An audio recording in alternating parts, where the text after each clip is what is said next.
I call this regularly scheduled meeting the Troup City Council to order, noting that it is 7 p.m. and all council members are present with the exception of Mr. Richardson. At this time, if you'd all rise, tell us on lead us in allegiance, followed by a prayer. Everybody gets a prayer. Or vice versa. Sorry. Father God, we thank you so much, Lord, for our nation, for our country. Lord, we thank you so much, Lord, for the city of Troup and both counties that we serve, Cherokee and Smith County. Father, we pray, Lord, that we continue to make wise decisions, Lord, for today and also for the future. Father, we ask you, Lord, to just protect our officers and our policemen. And Father, most of all, Lord, we just pray, Lord, that we continue to be, as we all know you, more and more each day. In Jesus' name we pray. Amen. I pledge allegiance to the flag of the United States of America and to the republic for which it stands, one nation, under God, indivisible, with liberty and justice for all.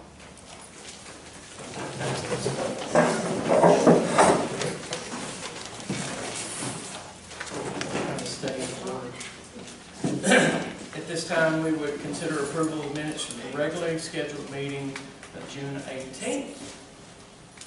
We have a motion. Take care of something. So moved. Second. We have a motion and a second. Is there any additional discussion? Hearing none, all in favor signify by saying aye. Aye. Opposed, same sign. Motion passes. Agenda item number 5 would be citizen comments. This is a time for brief comments concerning non-agenda items. I would remind everyone that agenda items should be held for that when that agenda is called. Any citizen comments? That would be you folks. That's not us. Do you want to roll into the city financial? Not sure what you want to do. It doesn't matter. Me, if you want to skip on down to... Yeah, let's do that because we have families here that might not want to stay. Come forward, somebody's being. Yeah.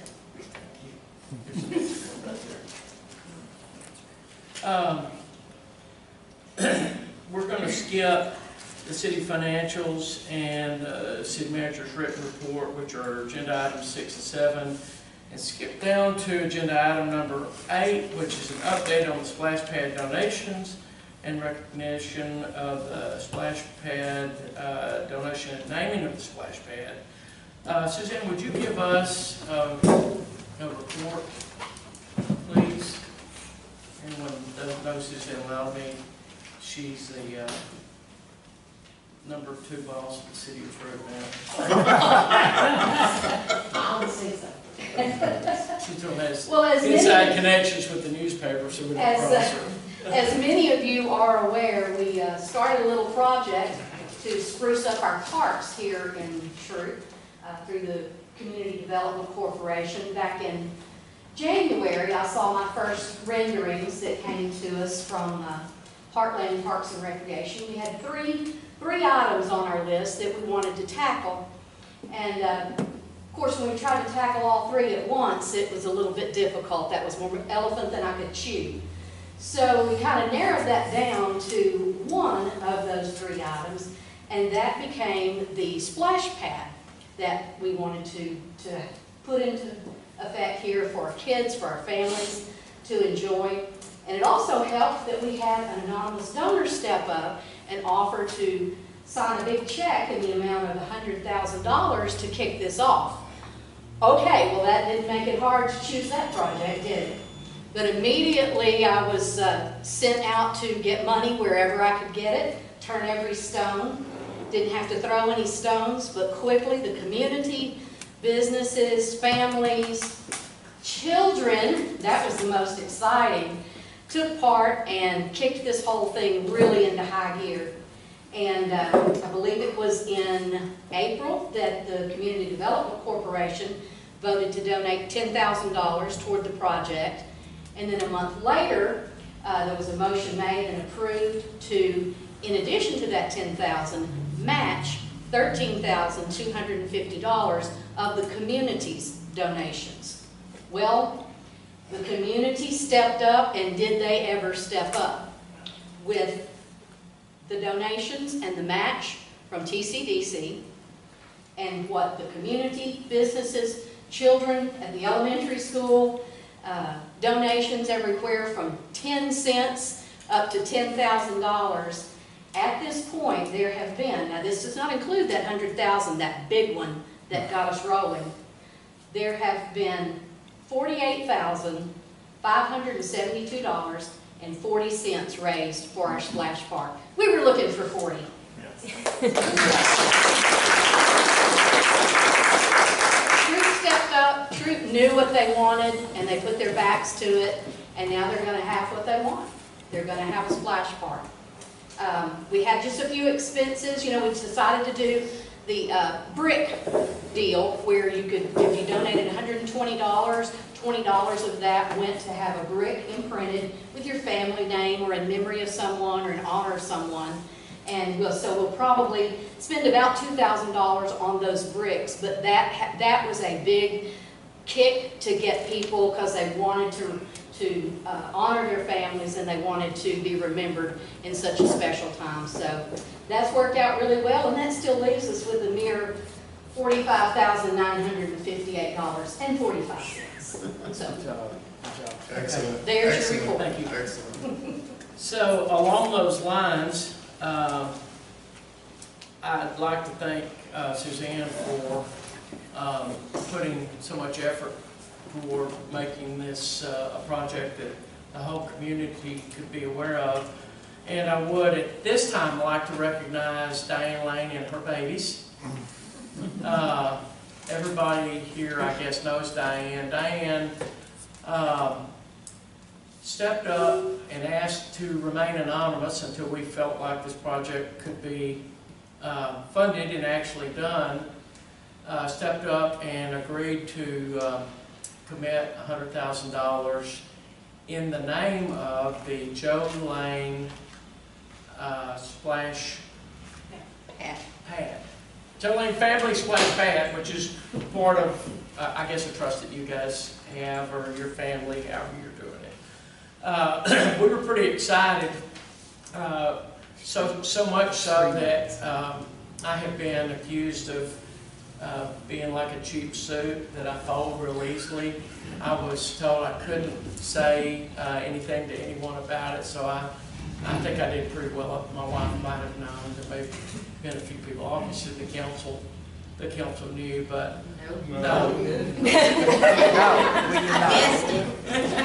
there you have it. See, I didn't know until a couple weeks ago.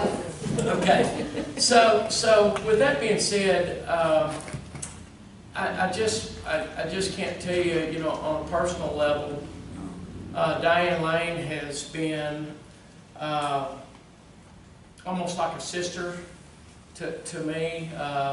She mothered over me when I was a little bit younger. Mickey and Angie and Amanda were like slightly older children of my children to me, and they have, even more importantly from a Carlisle standpoint, their family was very, very connected with my family through our family business, and I think much of the success that my dad experienced during his days at Troup Lumber Company were because of your husband and your dad. And he was a selfless man, and I think it's exciting to be able to have his name and your family recognized in this way, where the community can actually enjoy. You know, we used to have a pool, but couldn't maintain the old thing, and so now kids can come get wet and probably not drown. We're optimistic. I said this to Diane and the kids. We're optimistic that we'll be able to do more in this very vicinity as we get this splash pad built. We have some visions, some unspoken visions about how to make that spot even more special. But But, you know, each phase of this project requires some unspoken things on my part as a gavel swinger. So, on behalf of the city of Troup, and especially on a personal level, I'd like to thank Diane and Mickey and Angie and Amanda for this gift that you've given the citizens of Troup. So, sometimes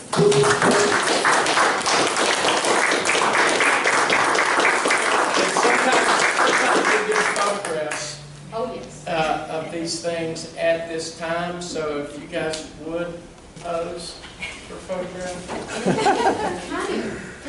You knew this was coming, right? That way. Picture. We've got the Oh, logo. wait, stop. Jeff Hale, my very good friend,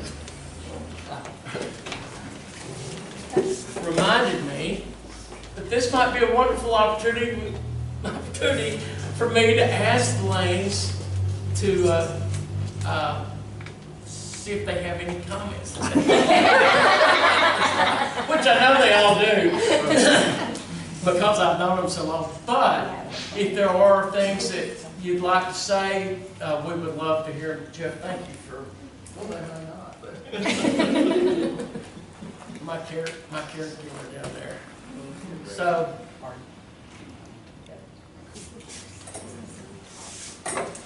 I'm Mickey Lane.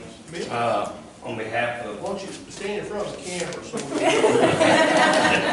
love that face. Mickey said it was 210 degrees in Dallas It's yesterday. been hot. Yes, it has. My name is Mickey Lane, and on behalf of the Lane family, when Mom started discussing this and talking to us about it, I, for one, was not sure about it. I did not want her to be named. I was a little nervous about that, but she assured me all was well, and this is something that she definitely wanted to do. And I know my dad would really, my dad was a kid at heart, so he wanted to do anything that was good for the kids, so I know that he would be very happy for it. Thank you.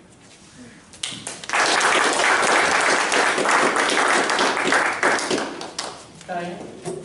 No? Girls? Okay.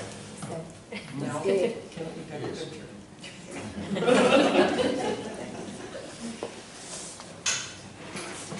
So stand us somewhere. I was thinking over there, we have the graphic. Somebody take a picture with his Somebody hold, somebody. Yeah, somebody hold the sign. Somebody hold the sign.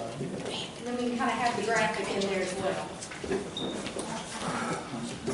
We could rotate. Yeah, that's a good graphic right there. It's like a Hey, plane. whatever works. Diane, you come sit. We will move to Go do it in order of height.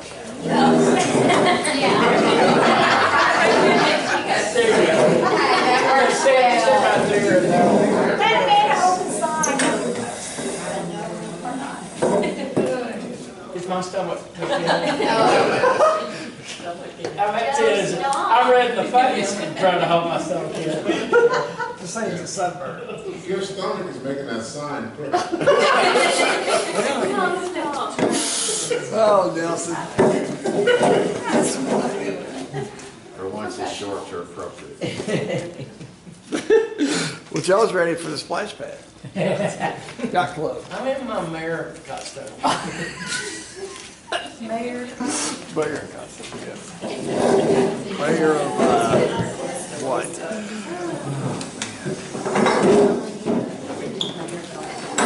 Unless you want to stay. Or you may stay. Yeah. You, please, by all means, stay and listen to the financial report, the city manager report, the police department report, net RMAs.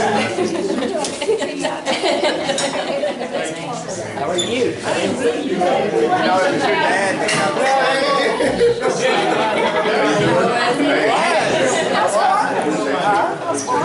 broke hands and a few other things. Worked all day Saturday. Oh, we had With all this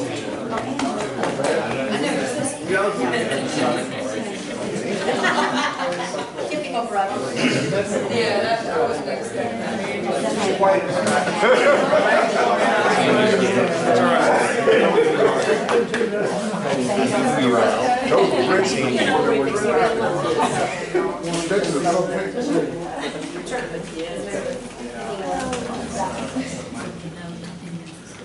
Emails, thank you. We'll try to keep the pigs out of it. Eight, or, no, eight raccoons. Two possums, two cows. All of it.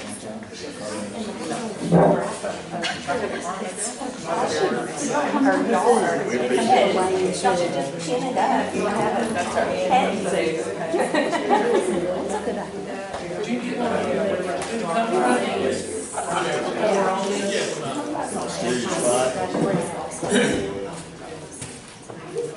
So, I'm going to stay out of order here for a couple minutes. We're going to move on to agenda item number 9 since it pertains to the splash pad. Number 9 would be to discuss and consider approving the splash pad contract with Heartland Parks and Recreation LLC. And this is just a formality of entering into the contract with the splash pad that we basically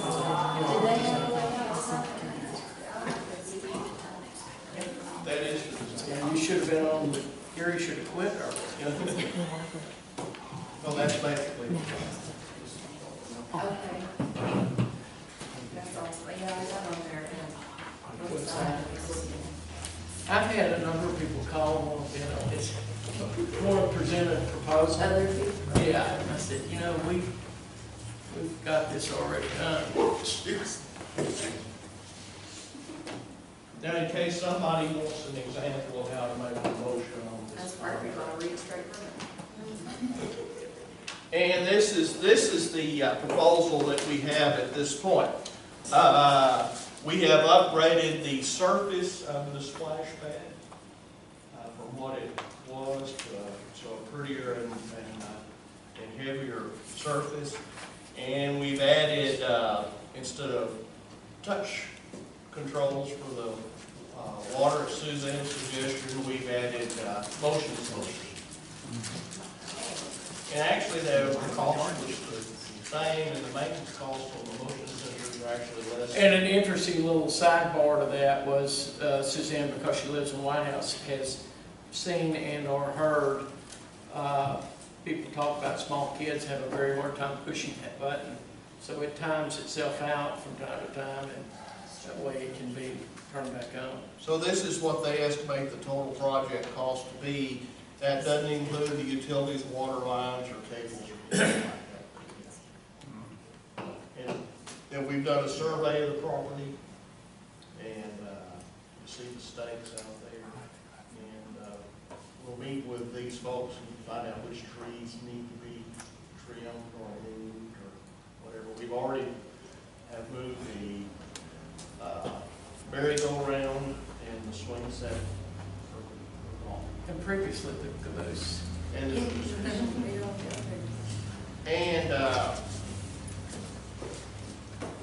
here is the opinion from the attorney. Remember, attorney opinions don't go outside the view.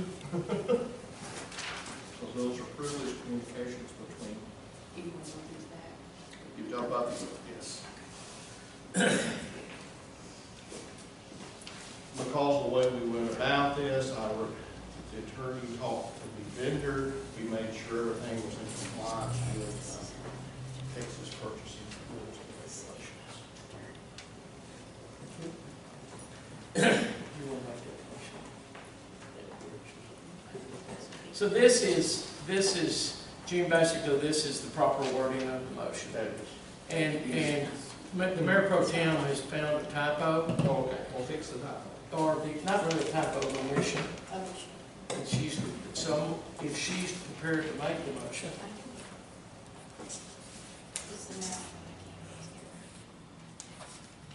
Make a motion in consideration of the review by the City of Troup's attorney and his finding that Heartland Planning applies for all state or Texas purchase requirements. I move that the city council approve the contract with Heartland Play in the amount of $140,882.90 for the construction of a Joe Lane family splash pad. We have a motion and a second. Is there any additional discussion? Hearing none, all in favor signify by saying aye. Aye. Opposed, same sign. The motion passes. And just for general notes for the council, we should see some activity on Yeah, this. and he would have been here tonight, but I've been pushing on his attorney. I wanted the contract last week, once we got everything kind of finalized, and he sent it to his attorney, and his attorney didn't get it back to us till about noon today. And of course, then Blake had to review it, and I asked the Heartland Play people if they were going to be able to be here tonight, but they already rescheduled because they didn't realize that they would already. Okay. So I'll keep you abreast of where we're going. So they indicate the length of this project. Well, when he and I were talking, he thought it could all be done in about 6 weeks. So maybe 90 days, so there could be some October splashing. Yes. By the city council. Yes. With those legs at Nelson scoring in here, those shorts. Yeah, I see you at the water park. It could be a weight limit, so Okay. We'll go back to stay in order, review and consider the city financial report for the month of June 2018. That's agenda item number 6. At the end of June, we're about 8% down from where we were with funds at this time last year. But we're 75% of where we were in 2000. Okay. We've had we spent a lot of money on some things. yeah. For sure. So we're actually in pretty good shape for the amount of money that we. Any questions? You have the balance sheet, the income statement, all that sort of thing there. And I sent you the check register and that sort of thing in your electronic packet, as well as the detailed income and expenses. And all the income and expenses are in good shape. We're about to, our tax money collection, we're about to, which is normal for this time. Right. As you remember, we're a seasonal business. We collect money from December to March, and after that, It trickles in yes. and flows out. That's right. Okay. Any questions? Entertain a motion for approval. So moved. Oh, and one more thing we need to hang on just a minute. We need to approve the investments reports. I forgot those were in here. You're entitled to quarterly investment reports. So I've included the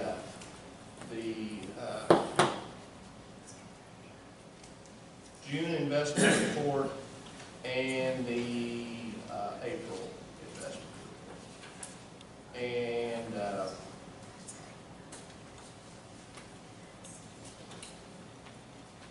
so I need for you to approve those, or if you have any questions, I'll be glad to answer those questions. So would Mrs. Wilson's motion need to be amended?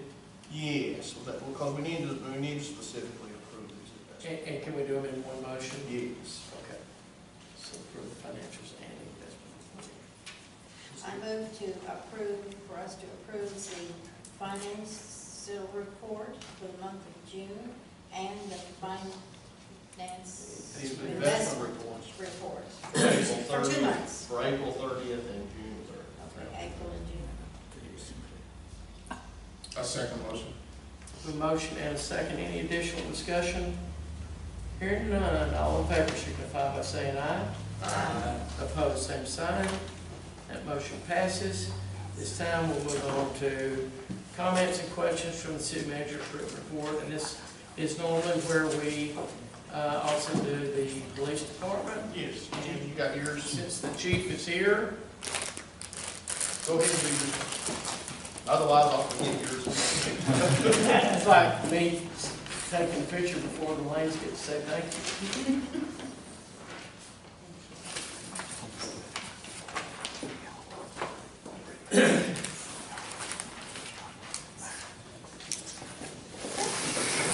We're up to about almost 900 cases, 837. We filed 8 cases with the DA's office in the month of June: theft of property, aggravated robbery, possession of controlled substance, crime mischief, deadly conduct, theft of firearm, assault causing bodily injury, and also one aggravated assault that I didn't list on here. We made 36 arrests. 34 of those were warrant services, 1 peace officer's arrest, 1 on site for control, possession of controlled substance. We completed our second phase in the municipal court roundup, 154 attempts, 10 executions, leading in 7 arrests.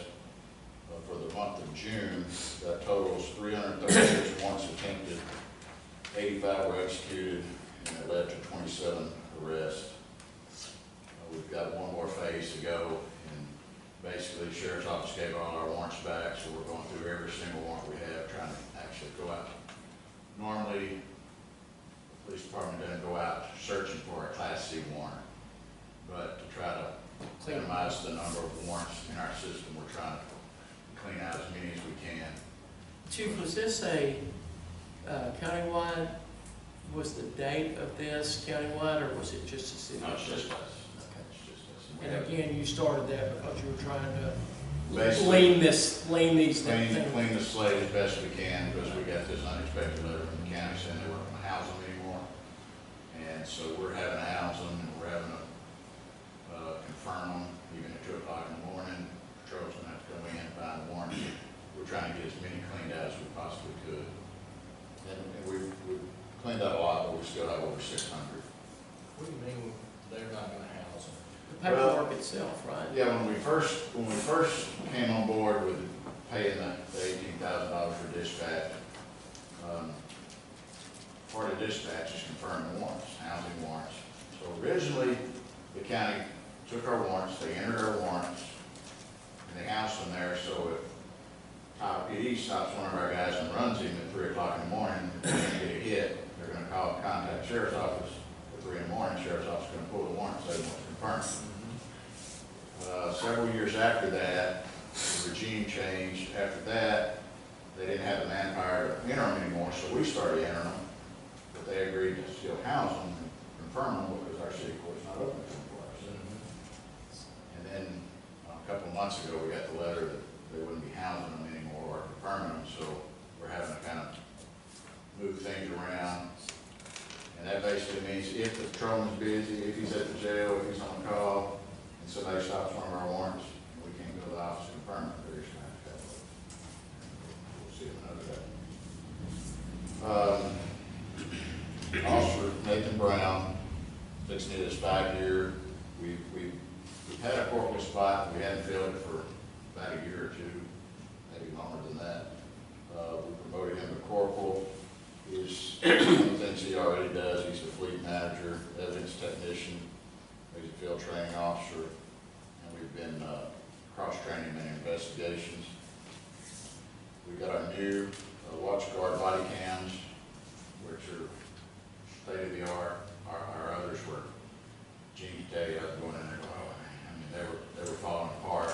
Sometimes they work, sometimes they wouldn't, you know, and in this climate of today, oh, you turned it off, you know, so thank goodness we received the department grant through the Office of the Governor, and it was a little over $8,000, and they paid for 100% of it. It's a reimbursement grant, we have to pay that as soon as the money back. But that's probably the biggest news of the month for us, is getting those new cameras. They're high definition, and you can see every little thing. And when I took over here, we didn't have body cameras in my day. We didn't have cages. I didn't even have a good time to go my patrol car. And body cameras, I thought, oh, body cameras. the next thing's ever had is just slice bread. I keep coming in, da-da-da-da-da, well, let me pull the good footage. What do you mean? I do it my car. Yeah, he's got a camera right here. You're wearing your body cam, right? Yeah, that's the new. Banner? So it's safe. I served on a jury That's last why week. you step up. It was a criminal case and everybody came there. I'll just say, back in my day, you had a bad guy, you had a good guy. The good guy got up and testified just what happened. And the 12 people in the jury box believe the good guy. It's not like that now. Now you gotta have a camera on. There I go. We have a camera on our car, we have a camera on our body, we have a camera on our taser. So if he gets out of the car and he tases somebody in front of the car, we're gonna have 3 different views of it, That's good. you know? Because in this day and time, we have to prove, what we're saying more than ever in the issue of law. But it's a good thing, you know, at the end of the day. That's all I got. Any questions? I do, I have something I want to ask. Yes, ma'am. What is the rule on fireworks in the city? No fireworks inside the city limits. The more you shoot, the better, what I say. It happens all the time. Oh, yeah. Last night, we had a wild night, That's, our part of the country. you know, that's one of those where, you know, they're gonna pop, you know. And if we put time, we write a ticket, it's violation of city ordinance. But I under the most of them, they pop, here comes the police, they run, you know, it's a big game, but, yeah, it is a violation of pop firecrackers inside municipal. Well, I just, I have a question as well. Over in my neighborhood, we're having a lot of go-karts, four-wheelers, and little two-wheeler motorcycle bikes that just will not stop.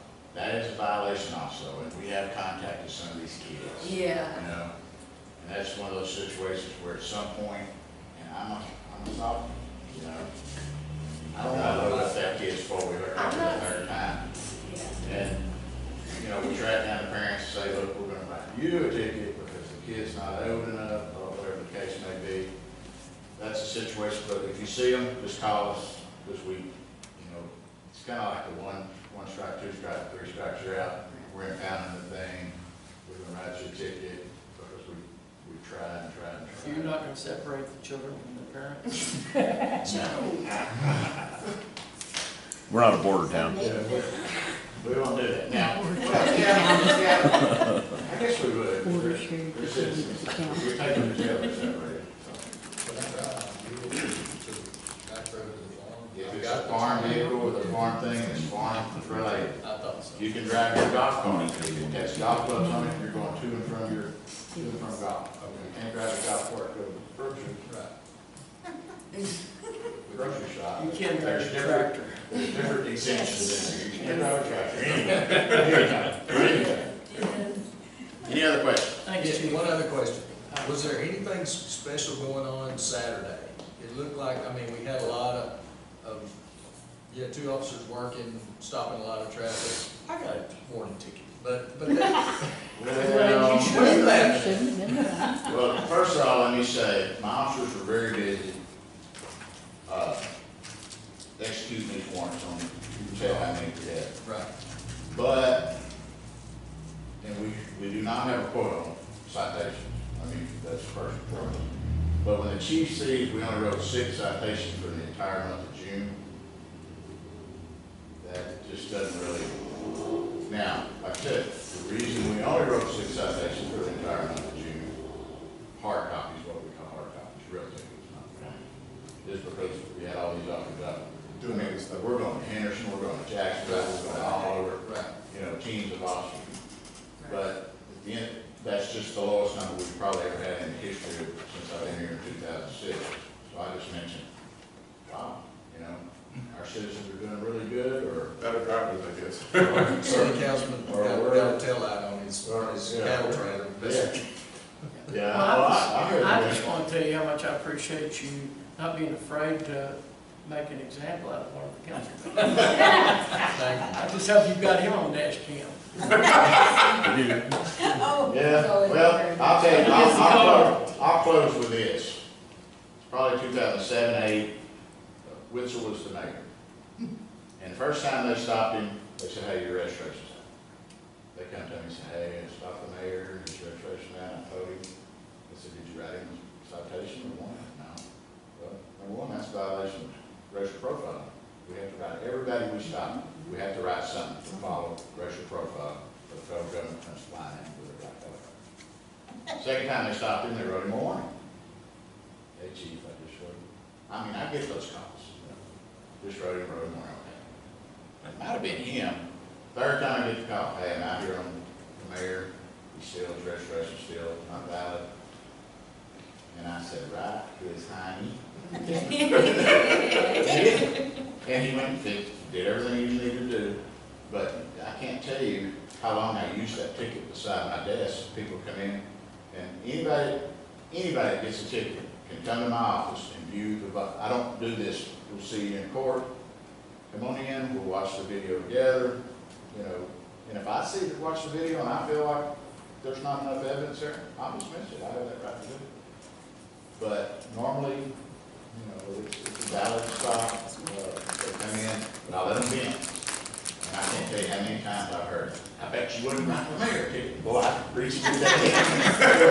Here you go. So I'll use that for years until he get elected. Yeah. Put it away. Well, then you can just say a past mayor has definitely received the tickets. Well, I think I- it's right one for on the mayor. I got a dog violation pre-Johnny. And who was doing that at that time? Animal control? I mean, like I said, I had to pay the ticket before the council meeting. They said, we've got to have, you know, you're trying to pay it down. Jeff was officer beside me, and I said, could I come in tomorrow? He said, no, I can't give you your dog back if you don't pay it. So, got me a doggy violation. Any other questions? Okay. In the interest of not keeping anyone that unnecessarily long, here are the anecdotes. Oh, wait. We still have. I'm sorry, I didn't finish agenda item. Number 7, did I? And so you didn't mention the other grant. Yeah, we have another grant for the cameras themselves that go in the cars. That's been approved also, but that won't be funded until, I believe, October. So once that one's funded, we'll have new cameras in the cars that marry to they're both WatchGuard, and they'll all marry together, and it'll make life a lot better. Thank you, Chief. Mr. Cole? All right.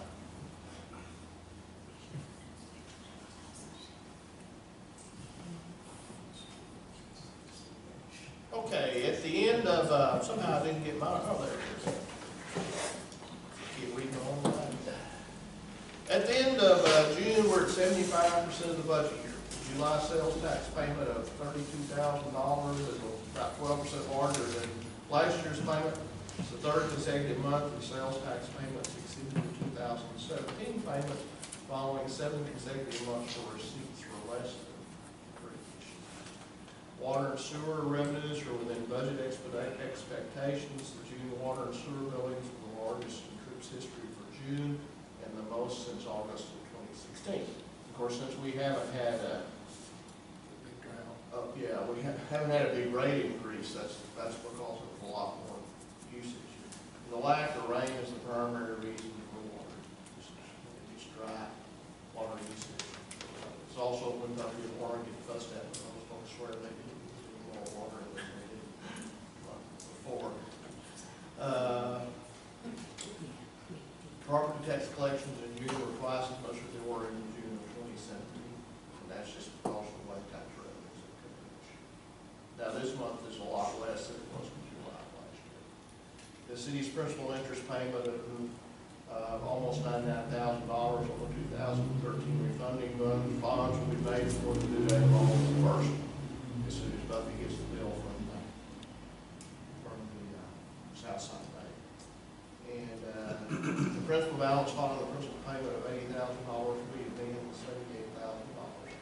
Original principal out in 2013, when we did that, was $544,000.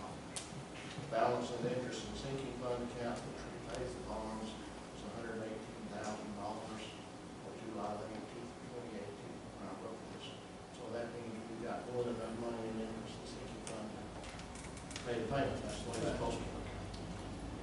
Troup has applied for the transparency stars. Scroll up.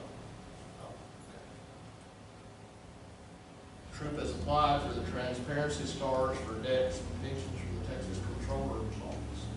If Troup receives these stars, Troup will be only one of 18 other cities in Texas to have at least 3 transparency stars.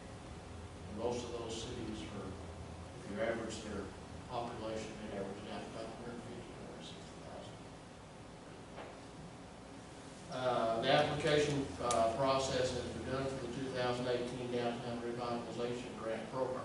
This program pays for sidewalk improvements. The maximum grant is $185,000, and Troup will apply for the grant to replace the sidewalk on the west side of South Jordan Street. The grant application is due by October 31st, 2018. The pre-construction conference on the Community Development Block Grant Project replaced the 8-inch water main on south of the East Pascal Street, was on July 12th, and construction is supposed to start next Monday. And Johnny Cameron completed the test requirements for his Class C wastewater operator's license this month. And something I left off, I will be out at 911 convention from August 4th to the 8th or something. All right, any questions on the city manager's report? Thank you, Mr. Cottle. We'll move on to agenda item number 12. I'm breaking the order again. Is it Mr. Miller? Yes, sir. Mr. Miller is here from Net RMA to give us a little bit of an update about the total 49 projects, Well, I appreciate it, several Mayor. projects. Yes. Chris Miller, I'm the executive director with the Net RMA. The Net RMA, if you don't know what that stands for, it stands for Northeast Texas Regional Mobility Authority. We've been around since about 2005. I think I have like 6 copies. I'm sorry. That's okay. The city manager one. I have one. Okay, you know where to find us. I've been here since about June of 2016. I'm the first permanent executive director. The organization is a organization that consists of 12. You want to maybe scroll one more? That is what we represent. We have 12 counties. Smith is where we are located in Tyler. And we represent all the way to the Dallas metro area, on the east side of the Dallas metro area with Kaufman County. We have all the way up in the northeastern part of the state with Bowie County. I was up there this morning. And then we go all the way down to obviously Cherokee and over Panola and Harrison, bordering the state of Louisiana. So we have 12 counties. It initially started with the county, Smith County and Gray County were the founding members, and then they have expanded. We have 19 board members. Our chair is the only board member who is appointed by the governor. The governor appoints the chairs of the RMAs, regional mobility authorities, and all the other board members, we have 3 from Smith County and 1 from Cherokee County. All of the members are appointed by the county judges of each county. So as I said, we have 19 board members and we have a full slate. We just got Tim McCrae, if anybody knows Tim from Jacksonville. He is one of our new board members. Cherokee County had gone for a while without a member. We had Jack Traylor, if anybody knows Jack, who was a contractor, and he joined the Associated General Contractors Association, and that's a conflict for being a board member, so he had to get off, but he was a great representative, still very much gives us advice. We hold our board meetings throughout all of our counties. Next board meeting is in October 14th, and that's going to be in Tyler, but we move it around to all of our counties. Everybody gets a shot. And it's once a month, and we try to, go to a certain place, and then, we have certain people from the community be there and hear what's going on. You want to go to the next one? The RMA, the Net RMA, if you can look at the map, We have obviously been most active on what we call, our toll project, Toll 49. So I've got a colored map up there. Let's look at the light blue that comes around kind of like a backwards fish hook. That is the existing Toll 49. It goes from I-20 in the north all the way to White House and 110 here in the southeast. The orange above I-20 is the new Lindale Relief Route. We call that segment 4. New Lindale Relief Route is the road that will be 6.5 miles going from I-20 to just about 1.5 miles, 2 miles from the center of downtown Lindale. And that is our current project. It is due to be complete. We are hearing from our contractor, they expect sometime in October people will be driving on it. And that is a fantastic thing, because that's going to open up all of the Wood County, the northern counties that are in our area, but also those Rains County and some of those other areas between I-30 and I-20. Now you have a quicker way to get to the interstate and east-west, or however you want to go. The light green, if you could go back, Mr. Cobb, the green, the shaded green is the next phase of our road. And that is what we call segment 6. And that is the one that's going to pick up from 110, just a little bit north of White House, and it's going to go around the east side to the north and east of Tyler, and that is the completion of the loop around Tyler. We have just started the process of the engineering work on the environmental stage, and that is a 3-year process, so it's going to be some time before construction is ultimately done. The plan on that is you do the environmental work first, then you do the you do your design work, and then you build it. And so the first question we always get is, where's it going? You know, everybody wants to know, where's it going to go? We have no idea at this point. We will know probably within about 2 years. They'll be able to kind of narrow it down and figure out a track. But right now, we have no idea. So when you see a map like that, you see the green shaded portion of that. That's a conceptual, basically the route that we'd like to take. It's going to come in around where the UT health system is there by 271 and 155. And then what will happen is people will have the opportunity to go north and east on 271. Ultimately, long-range plan, years in the making, the purple and the yellow shaded routes. The purple is segment 7. It goes from Upshur County, in Upshur County, and goes across above. It goes above Longview, and then it'll tie into what we call segment 8, which is the yellow shaded. And the importance of this is called the East Texas Hourglass. The importance of this is that one day, in the very near future, we hope, is US 59 is slated to be Interstate 369. I mean, out of the Houston area, it's coming out of the valley, comes through Houston. It'll one day be up, and it'll go all the way into Texarkana. So the significance of the purple and the yellow shaded is that it connects the area to another interstate. And so you can see that one of the things that we are tasked with is to try to help move transportation along. One of the things that some people think is, well, why are we're not the Texas Department of Transportation. They do a fabulous job. But back in the early 2000s, Governor Perry organized these, and basically the legislature put them in place, these RMAs, Regional Mobility Authorities, to help facilitate transportation by doing a number of different things. You could probably advance that. So that, just the next couple of slides show you the Lindale Relief Route. And you can see that, that's the construction. It started July of 2016.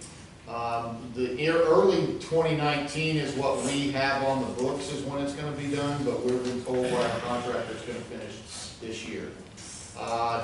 6.7 miles. Construction costs of about $126 million, and it's gonna be a 2-lane divided highway, just like, or undivided highway, just like what exists on 1249 right now. These are just some pictures. These are probably a couple of months old. They've actually got pavement down on certain portions of that road. You could advance it again.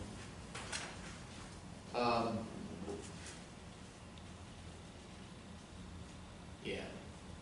Okay, so then the other project that we have been going on at the same time, we have improvements to a section of 1249 between Highway 31 and then north to I-20, and that is what we call the segment 3B maintenance update. And you may have seen it if you've been on it.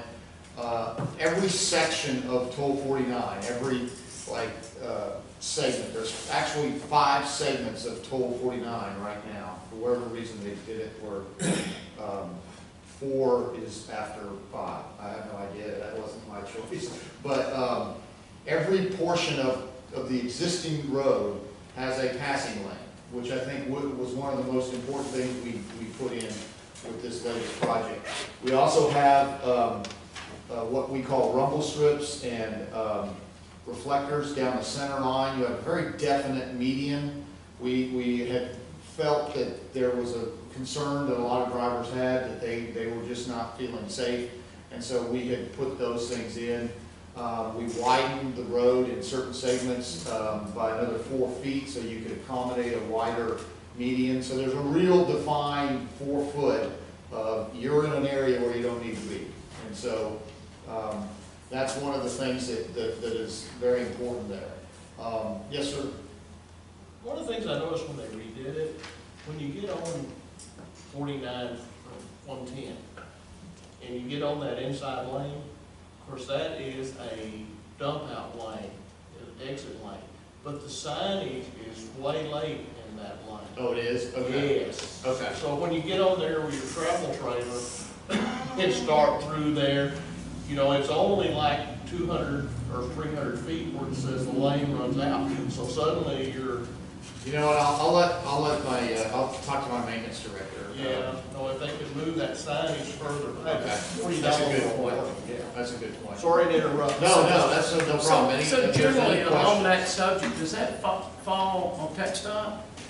Or does it fall on net It RMA? falls on us. Anything on the road now, it used to be TxDOT. It used to be, TxDOT built a number of the segments. Right. And then, beginning in 2013, we took over the road. And we have we had a contract with TxDOT on the maintenance, and we have since hired a former TxDOT employee to be our maintenance director. And he works with we have a contractor that does the majority of the work.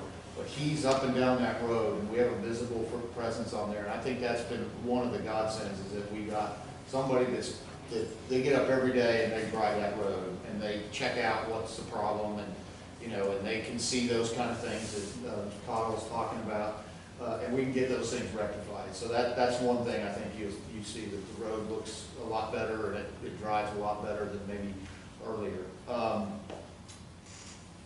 You might want to, yeah. And these are just some pictures of that work that was going on. They are almost done between 31 and I-20. There's a segment of pavement that they still got to go back and work on. And so what will happen is once they're done, then the entire road will be either 70 miles an hour or 75 miles an hour.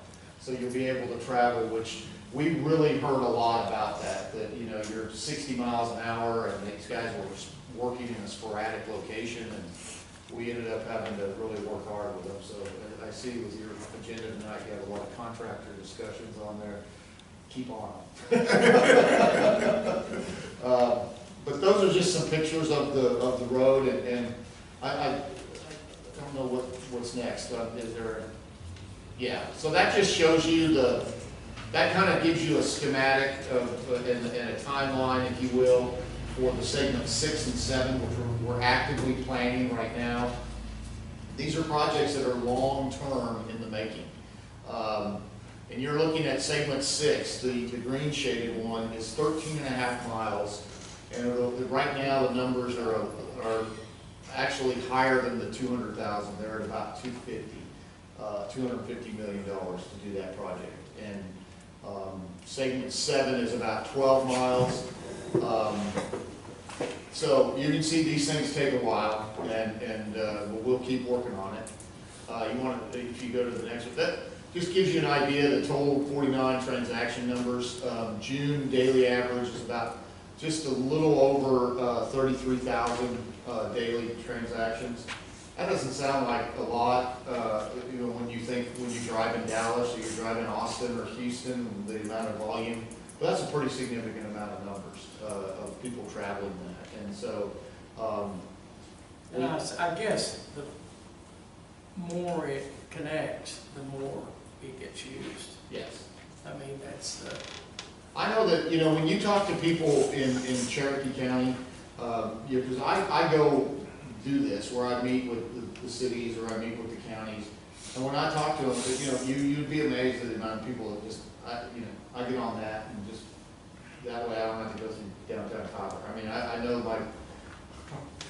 our friends in Tyler, I live in Tyler, I know they don't want to hear that, because you want to go downtown, go through Broadway, but, you know, the reality is that it takes you probably another 15 to 20 minutes from the beginning point at 69 and 49 all the way to go. You're adding a lot more. Oh, it's more time. Yeah, and you might be right.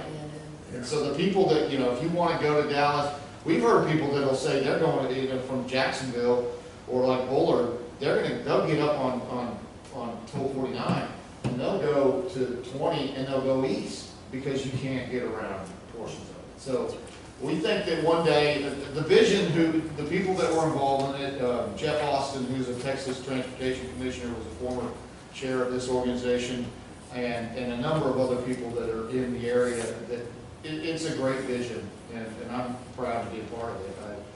I play a small part of it, though. So, I answer any questions if there's any. anybody? I have one quick question. The property is owned by? No. Okay. We And have the tolls collected? the tolls are collected by either, if you say you have a Texas a text tag, and then there is what's the NTTA tag, which is the T. You drive on our road, it goes into what's known as a hub that goes central, that's down in Austin, and then we get a portion of whatever revenue, the percentage of that comes, that we are due. Or if you ride on it and your plate is shown, then we get that revenue as well. But we own the road, we have the ability to buy property and all that kind of stuff. Is there ever a time, I remember as a kid, the Interstate 30 corridor between Dallas and Fort Worth was the Dallas-Fort Worth toll road. And they, I guess, retired their debt. Is there a time that this will ever not be a toll road? Our current, the current. I didn't know if, everybody's putting toll roads out now, and I didn't know. Right, and that is a big debate at the state legislative level, is there a point at which it gets returned back as a public road?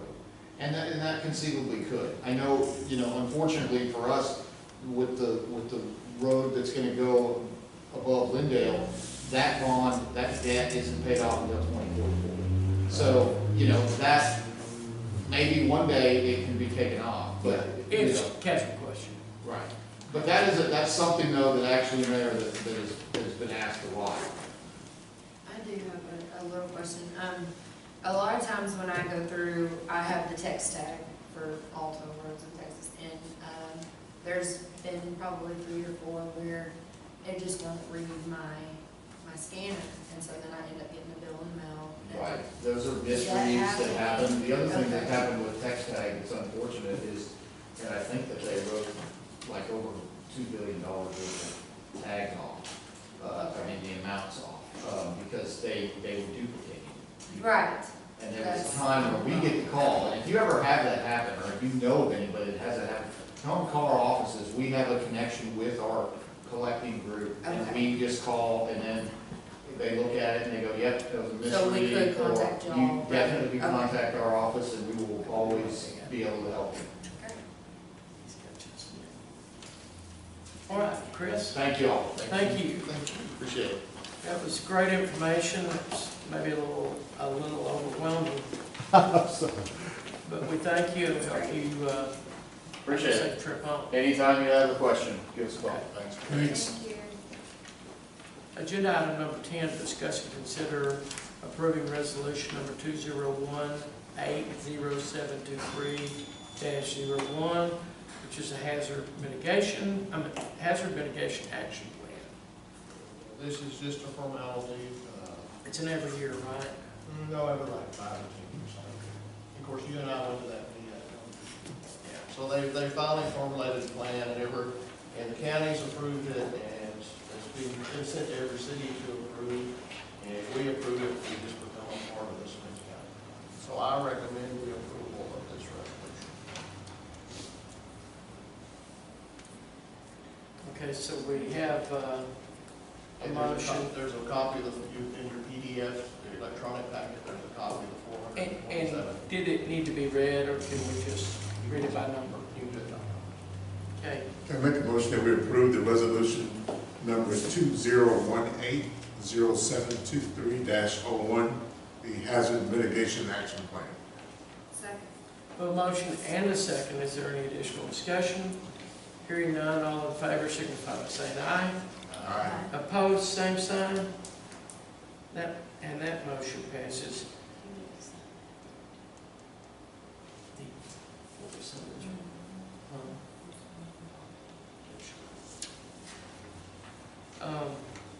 Discuss and consider approving Smith County 911 budget for the 2018-19 fiscal year. And Gene will tell you about this, but we do it every year. The budget comes up. We can vote to approve it or not vote to approve it, but generally, we do approve this budget. And this budget pays for our code red. And occasionally the police department gets some funds from the highway. So I recommend the approval of this budget. If you want me to go through it, I can go through it. I make a motion that we approve the Smith County 911 budget for 2018-2019 fiscal year. Second. We have a motion and a second. Is there any additional discussion? Hearing none, all in favor signify by saying aye. Aye. Opposed, same sign. And agenda item number 13. This is on short. Oh, yeah, okay. That's in the park, it's like, okay. Discuss and consider approving the local park grant program resolution authorizing the application, which is a short thing that I'm sure is identified by acronym more often, regarding the Short Street Park. Short Street Park is just a little bit off of Georgia Street, and we've been working on this one for a while.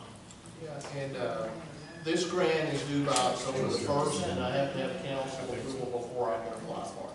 And it's a 50% matching grant. And I have a proposal from Heartland Play to replace the basketball courts there. And several months ago, we had to tear down the park feature that was in the park because it was made of wood, it was falling apart, it was full of splinters. So we took that down. So this replaces that. It also adds some features for younger children and that sort of thing. So if you'd like for me, my plan is to ask, if we get this grant approved, is to ask the TCDC to fund the matching. So it's about a $110,000 project that we will, if we're selected, we'll get about 55,000-ish of that money, and we would have to come up with it. And if we don't get selected, We're not nowhere, no problem. So we need a motion for, A motion that we approve a local park grant program resolution authorizing application regarding Short Street Park. I second. motion and second. Any additional discussion? Hearing none, all in favor signify by saying aye. Aye. Opposed, same sign. Agenda item number 14, preliminary discussion of the 2018-19 budget and the budget timeline. Get your calendars out. Here we go. Let me give you the highlights of this, this budget. I sent all this to you in your electronic packet. I think Bubby sent this to you in your fiscal package as well. Overall, there's a 3% increase in employee health insurance costs. For last year, that increase was 15%. As a point of reference, the Smith County Communications District, their health insurance increase was 25%. But they had one employee that was involved in an accident, which pushed their premium up. In January 2019, there will be a 6.18% reduction in Texas Municipal Retirement System contribution. There are no across-the-board salary increases. Individual adjustments range from 0.674% to 5.818%. Two employees' adjustments are greater than 2% but less than 2.175%. One employee is at 5.818%, but that employee is losing their city-provided vehicle because they moved too far from the city to provide them a vehicle. So, by the time we do the wash on that, we'll actually come out. By the time we quit paying gasoline on the existing vehicle, it's pretty much of a wash. And all other employees are less than a 2% pay adjustment. As a comparison, I think the county is doing in excess, almost 3% this year. General fund non-departmental, I proposed a tax rate that's 1.5 cents greater than the effective tax rate. The effective tax rate, if you'll remember, is the rate that raises the same amount of revenue as this year. The rollback rate is 8% above this effective tax rate. So the rollback rate is much higher than the rate that I've got figured into this budget. And the 2018-2019 proposed rate's approximately 0.88051. And remember this year the tax rate was It's 91.2. 91, yeah. This is a 3.6% reduction in the tax rate, but the way things are figured, we actually have an increase in taxes. So if we choose to go with this rate, we have to publish the things so we're going up on taxes, even though the rate is coming down. And let me kind of show you how this rate compares to last year's rate.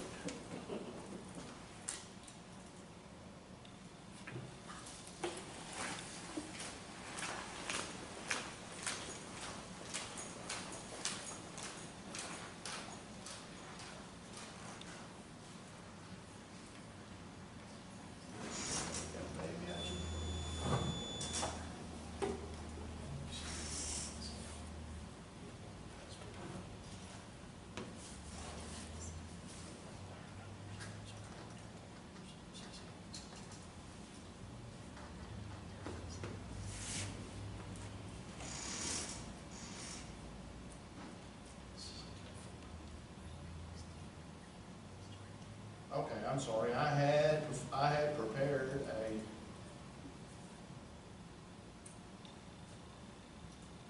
I had a little, somehow I didn't get it loaded. I don't think you keep it all. Anyway,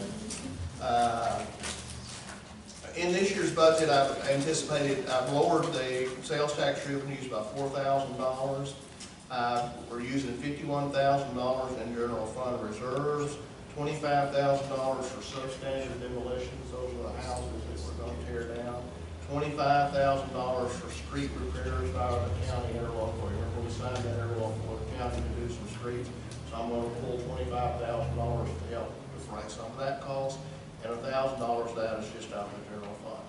We're going to get a reimbursement from CCDC of $30,000 for the downtown revitalization or engineering fees related to the sidewalk grant that we're applying for. And we're proposing the sale of assets for $9,500. There's approximately 2% salary adjustment for the city administrator, city secretary. The code enforcement demolition is $25,000. fund of expenditures, small merit pay increases, $81,000 in street repairs, which is much larger than it was this year, and that must be $56,000 in this year's budget. And that's what I'm saying, I'm pulling $25,000 out of reserves to do that. The city needs a new backhoe. Both of our backhoes are old. We're gonna lease purchase a backhoe with a cost split with water and sewer, and we're gonna sell the existing two backhoes to help cover that cost. And we still have the annual payment on the lease purchase on the dump truck and the grant engineering fees for the anticipated grant. Those are for the site. That's out of the street department. Police department expenditures, a slight increase for the chief and secretary positions. Those two don't qualify for longevity pay. And the officers that qualify for longevity pay, they'll get their longevity pay increases. And one of them gets an increase because the certification, right, chief? Yes. Okay. Incentives for different educational levels. Right. Current SO officer, you remember we're reimbursed 75% by the school right now for that. The new budget is 80% reimbursement. The new That's officer. 80% on both of them. Oh, both of them, yes. And the new officer, they're being reimbursing us at 80%. And then a new vehicle. Every year the chief purchases, he rotates out his vehicle. The park department expenditures, a slight pay adjustment, and a zero-turn lawnmower. Blaine has worn out his lawnmower. It gets regular use. Animal control, a slight pay adjustment, and $1,000 budgeted for contracting for wild hog traffic. No changes in the water and sewer rates. Water expenses half the cost of a new 3/4 ton pickup. We're going to get rid of one of the old pickups there because it's past its useful life, and we're going to get a new 3/4 ton pickup. We'll split that between water and sewer. One half, the backhoe, a fourth that's coming out of water. Remember, a half was out of streets, a fourth out of water, and a fourth out of sewer.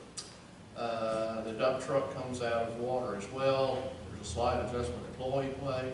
The public works director no longer takes the city's truck home, but receives a pay $3,000 pay adjustment. And actually, I value those vehicles at about $400 a month, so $3,000 is, like I said, we should come out okay on that.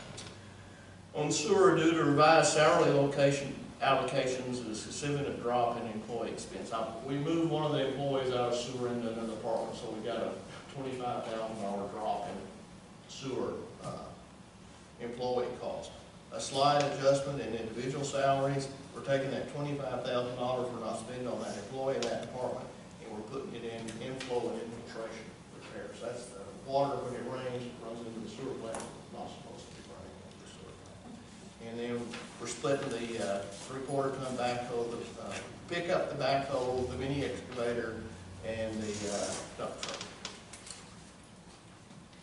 I have a quick question. Do you know when the backhoes are gonna be up for sale? The guys give me some prices on that. Okay, because my dad is ready to purchase one. Purchase one. Well, we have to bid them out. Yeah, it's got to go through it. A bidding? Okay, I'll let him know. And we use an auction company or somebody whoever we use, those guys probably always have this kind of equipment coming through, whether it's city of troops or not. Do you, Buffy, do you? I doubt you're gonna want me to do that. Do you, I've gone basically over the outline. And don't go over line by line. No, kind of let me, I'll tell you where we are at the end of the day. In the general fund, we're in balance by $109.51. And in the water and sewer fund, we're in balance by $132.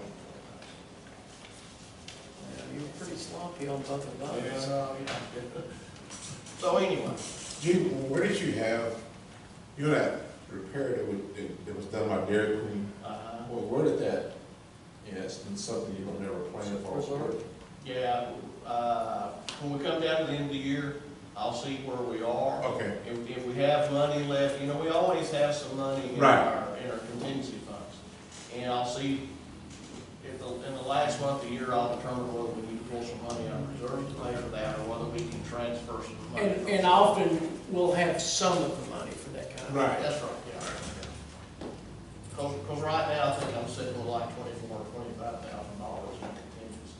Now, the problem with this budget is I have shrunk those contingencies till they're practically non-existent.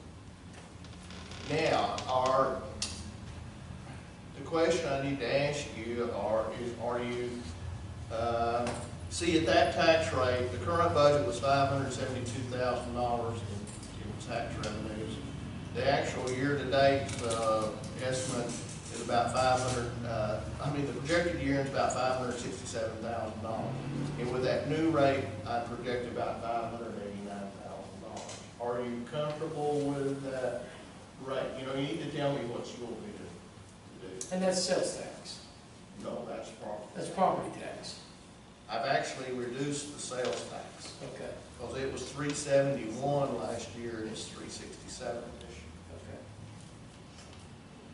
So the concept is, on the revenue side, he's projecting several $1,000s more revenue than we made this year in property sales tax.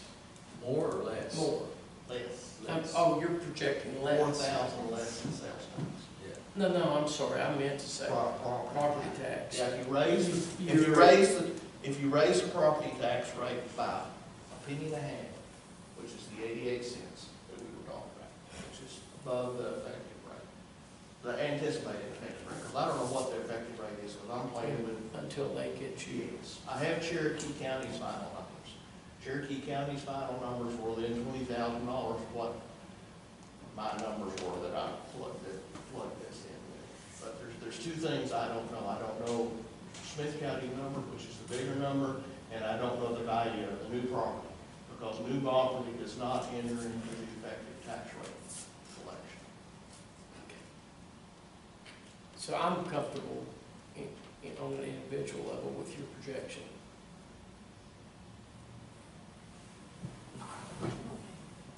Yeah, I mean, Yeah. I think the citizens will be overjoyed. Well, and his question individually was on property tax. Is that an individual That's right. question?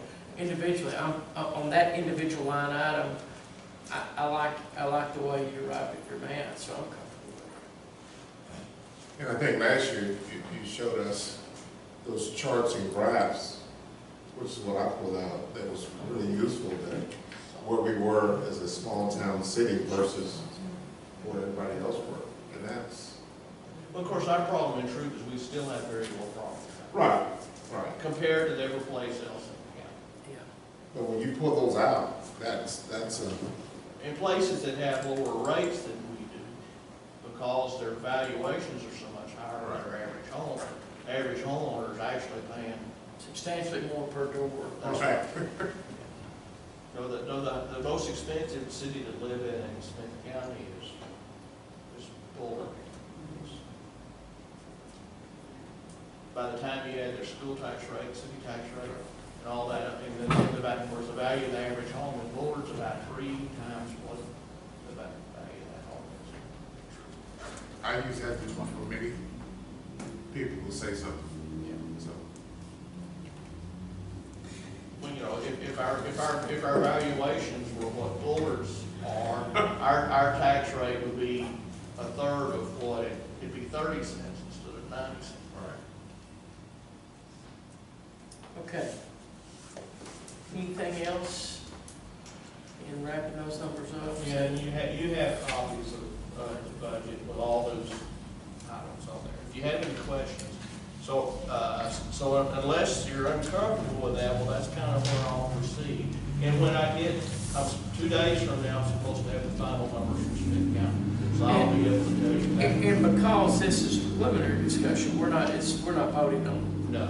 agenda item number 14. This is a discussion item. Any more discussion on the proposed budget? You're going to get to talk about it a little more, so. All right, let's move on to agenda item number 15, discuss and consider authorizing the city manager to publish the notice of the 2019 tax year proposed property tax rate in the newspaper at the rollback rate when provided by Smith County Tax Assessor, and set hearing dates for tax hearings. So all we're doing here is authorizing the city manager to come up with those dates and publish that rate. Of course, this is basically the form, and I gave you, you have a copy of the anticipated timeline. So what we need, what we have to do, because there's an increase in the taxes, so 10 days before August the 20th, which is our scheduled meeting, we have to have this notice published in the newspaper. And on August the 20th would be our first hearing, which would be our next regular scheduled council. And we don't need a, we only need a quorum for that meeting. Yeah, I've got that in my calendar already, here, number 1, at 6 o'clock or 6:30? It's 6:30. Yeah. What was that date? August 19th, August 20th. Yeah, that's Monday, August 20th. That's our record, that's the third Monday in August. I only need a quorum for that meeting. Okay. It's hearing number 1. That's hearing number 1 on the tax rate. On Monday, September the 10th, a week prior to the regular meeting, we need to conduct the second public hearing on the tax rate. There again, we only need a quorum for that. And it's at 6:30. And often we see nobody at these meetings, but Yes. this is their opportunity to come and question. These dates are, I don't have a lot of flexibility on these dates because the state mandates so much time has to pass. And our regular council meeting is Monday, September the 17th, third Monday in September. And That's of course on that. That's where we would adopt the tax rate. Tax rate and the budget. Of course, we'll conduct a public hearing on the budget on that September the 10th. Like I said, none of those meetings require anything but a quorum. But on that Monday, September 17th meeting, if we go above the effective tax rate, you have to have at least 4 people vote for that tax rate before it passes. Otherwise, the tax rate reverts back to the tax rate, to the effective tax rate. So consequently, if somebody can't make that meeting and somebody else votes no, We were stuck in the last. we're stuck at last year's tax rate. So really important that, number 1, everybody get on board and come to terms with this tax rate, before that hearing. Yeah. We're all. I bought I'm one of the getting salt this packet guns. ready. Yeah. Shoots Well- table salt. I bought one. I had him, but it was during the presentation. And You thought- I didn't want to kill Like 2 years. Almost at- Hallelujah. my grandson discovered your that. sights and you let him go. No, I had him, I could have killed him, I said, I just can't do that right in the middle of the. My So, grandson discovered that was the only talent I really had. so agenda item number 15 just needs a motion and a second and approval to authorize the city manager to publish it. Wait, let me give you the example of the motion that we need to make. Now, you remember last year, we published the tax rate at the rollback rate. Because there may be something that comes up between now and the time we adopt that budget, that we may need to make an adjustment to that tax rate. And you can't set a tax rate above what we publish in the newspaper. That doesn't mean, that's not the tax rate we're gonna use. I've told you the tax rate we're gonna use. But we need to give ourselves the flexibility that if it needs to be higher than that. So what I'm proposing that we do is I've asked you if you'll authorize me when the Smith County gives me the rollback rate, to publish that at 98% of the rollback rate, and then you need to put the dates over there. And that's what we did last year. Only thing was we set it right at the rollback rate, and I got a call from the Smith County tax assessor, and he said, are you sure you want to do that? He said, because if we made a slight error in the calculation, it could mess up your notice. So I said, well, let's set it, I said, we're not gonna go near that rate anyway. So I said, but this year, I'm suggesting we publish it at 98% of that rollback rate. And you said that meeting was Monday, August 20th? The first one is what I'm suggesting. And the second one would be,